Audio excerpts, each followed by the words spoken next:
Finally, the Ravin LR came in. Ordered these back in January, got them in March. Let's hope it's been worth the wait. So if the Ravin LR is a crossbow you've got on your radar this year, stay with us and we're going to take you from unboxing to building to sighting it in to checking out the performance, so you can make a good decision on how to spend your crossbow money this year. All coming up next on Trinity Wild. Hey everybody, thanks for joining us today. So with the new year comes new crossbows. Last year Ravin had planned on the R50 being in their lineup. Plans changed, they decided to rebuild the R500, so we really didn't get a new Ravin last year. This is going to be the first new Ravin we've gotten in a couple of years.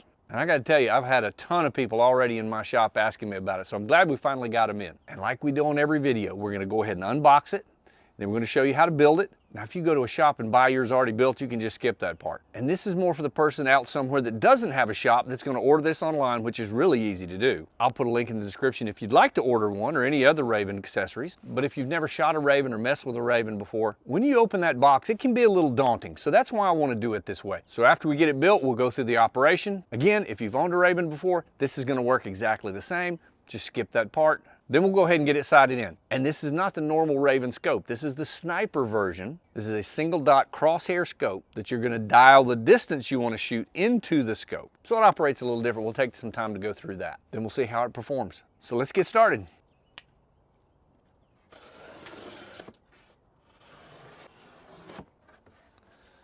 All right, that's how it looks. So let's take everything out, lay it out, and we'll put it together. And just another quick Ravin tip. If you do happen to order yours online because you don't have a shop anywhere near you, save your box. Just in case something does happen and you have to ship it back to Ravin. Because I assure you, it's really hard to go down to the grocery store and get a box from them that's going to fit your Ravin. So this is the body of the crossbow. New color, I do like that. Now, if you've never had a Ravin before, let's just kind of go through real quick. This is your internal crank. This is where your crank handle will go, so you can cock and decock your crossbow. You can put that crank handle into the stock, or it'll fit into the quiver bracket that we'll show you how to install in a bit. Here's your rail. This is your trigger box. This is going to drop down to the string and bring the string back. We'll show you that as well.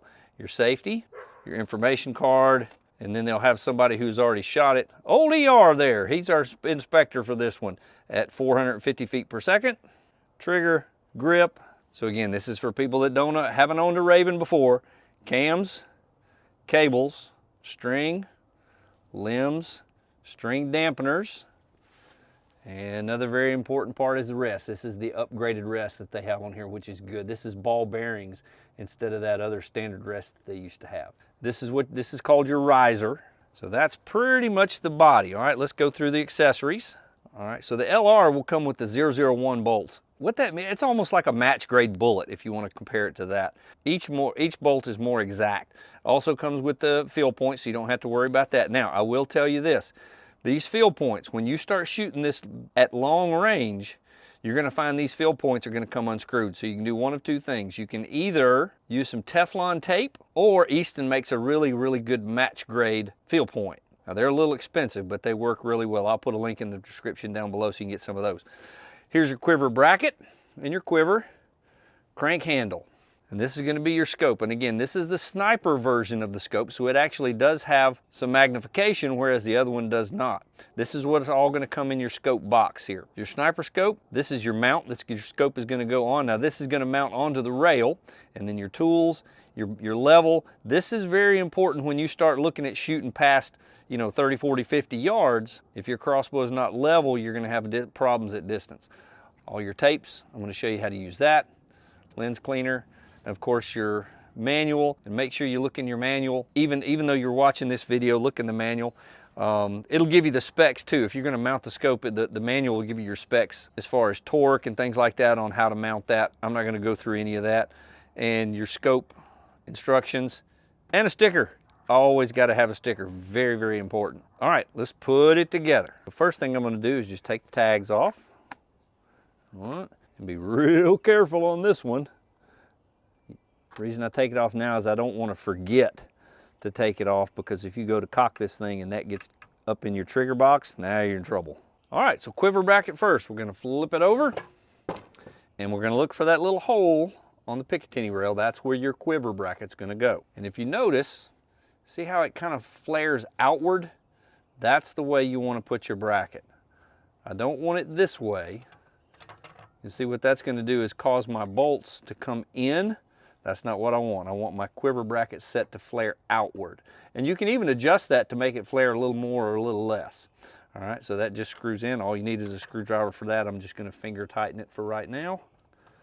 Quiver bracket installed. But again, make sure you put a screwdriver on that and tighten that down good. And the way it operates, you can put your crank handle and your quiver both go in here. You're going to push down right there, and that is a heck of a spring, so you really have to push down hard. And then your quiver, you see, is going to fit right into that hole as I push that down. So which side do I put it on? If I'm right-handed, I'm probably going to be cranking on the right-hand side, so I'm going to put my quiver on the left. That way, as the bolts are coming back, that way they don't get in the way of you cranking on that right-hand side. And remember, I said you can store your handle either on the quiver bracket, or you can actually store it inside the stock now. That little hole will fit right on that little knob, and then that will rotate in, and it snaps in pretty tight. All right, so let's start mounting our scope. So this is the bracket that sits on top of the rail, so we have to take all these screws out to get ready to mount the scope. So it comes with it too. It comes with everything you need. All the tools you need are there. So all we're going to do is just unscrew all these. They're already pretty loose. All right, I'm not going to bore you with all this. I'll be back in just a second. And while I'm doing this, if you're getting something out of our content, go ahead and hit that like button for us. That'll really help us out. Or if you know somebody that's maybe looking at purchasing a Ravin LR this year, share this with them and help make a little bit better decision. We really appreciate it. And just another quick tip, while you're loosening these screws, don't do it on the deck where you got these big lines, because these screws are very tiny. And when they fall through that hole, it's a real pain in the behind to go down there and find that screw. You're welcome, dummy. As we put the mount on here, we're going to loosen. Now, where the scope goes, that's up to you. You've got to get the proper eye relief you want. Where I have found, where I like to start, 1, 2, 3, 4, 5. And that's where I'm going to slide that in. Tighten that down. And you can look in your manual and get your specific torques there for here in the scope. I'm not going to go through all that. But that's usually going to put it in a decent spot. Now as I grab the scope, you've still got some room to move back and forth just a little bit to get that proper eye relief that you need. Now we just put our tops back on and screw it back down. And now that I've learned my lesson, I'm not going to do it out here on the deck. I'm going to go inside and sit at the table and screw those back on. And once you get it mounted, don't go cranking these down tight yet. We want to be able to move and rotate that scope to be able to get it level for us. Also, your diopter on the back, just pull your cap off so you can adjust that. And I have really bad eyes. I will always have to adjust that way out. Just like that, and that'll just clear it up for you. I used to call this eye relief. That's incorrect. Eye relief is that distance, so when you look through that scope, you're getting the entire scope picture there. So that's how we got it looking. We'll go get this scope leveled up, and then we'll start the sight-in process. And I'm not going to bore you with the whole sight-in process, but what I am going to do, I'm going to link a video up here in the right-hand corner so you can see exactly how to sight this in if you do need some help with it. This sniper scope is a little bit different than a regular scope, so if you need some help going through that process, I'll link that video up above and just kind of show you going through that. We're going to shoot it a couple times here just to make sure where our scope is dialed in at. Also, with the operation of the crossbow here, I'm showing you that, but I don't want to bore you through that. If you already have a Ravin, you know how this works. You don't need to see that, but I will link a video up here in the right-hand side, and that way you can go through how to cock and decock. Now, prepping the crossbow, cocking it's not the problem. Decocking it can be a little bit of an issue.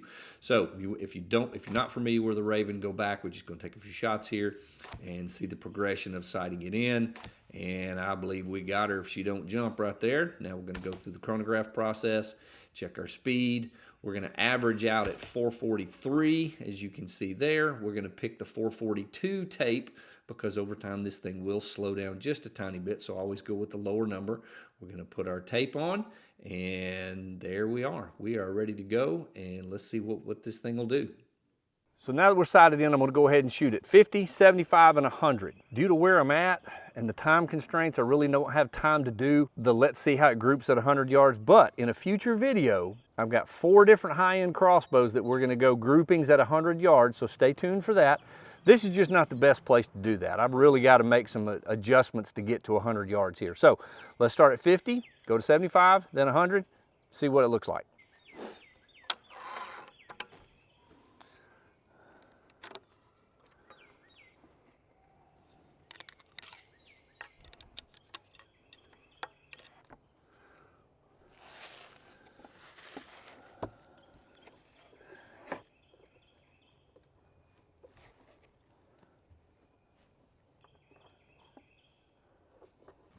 All right, 50.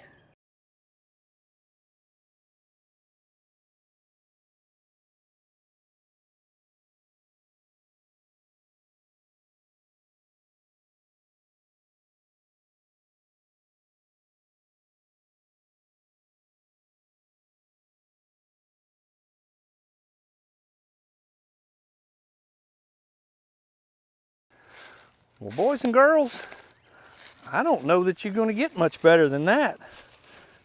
Took me about 8 shots to get it sighted in. Check my speed for the chronograph, put my tape on.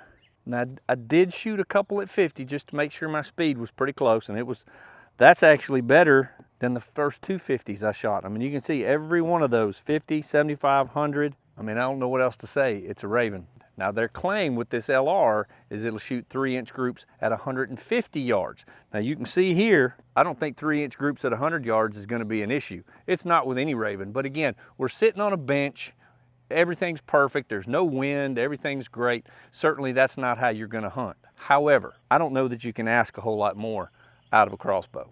All right, final thoughts. Typical Ravin. Does exactly what it says it's going to do. With the 001 bolts coupled with the sniper scope, that really ups the ante on the performance. And as far as long distance accuracy goes, I think this is going to work out a little better than the small platforms. I just feel like I can hold this more steady. That's why I've never really been a big fan of that 26. I mean, on a bench, sure, but that's not how we hunt. I think set up on the longer platform, I think it's going to be easier to hold steady. Now, the claim is that this will shoot a 3-inch group at 150 yards. I don't doubt that's true, but speaking personally, I'm not shooting at a whitetail at 150 yards. A hog, maybe I send it, but at 150 yards, these crossbows are still loud, and that's a long way. There's a whole lot that can happen. You get a deer quartering away from you at 150 yards, it takes one step, you've hit it in the opposite hip. However, pretty cool to go to your hunting club and get out there with all your buddies and just see how far it'll shoot. And again, be looking for that next video. I've got other crossbows to review this spring, and we're going to take 4 of the big boys and we're going to put them on a bench and we're going to shoot them at 100 yards and see which one tops out at the best. Hey, thanks for hanging out with me today. If you enjoyed the video, go ahead and subscribe. I got more coming. Hit that notification bell so you'll know when those new videos drop. And the good Lord has given us a beautiful day today. So let's get outside and get wild. Y'all take care and God bless.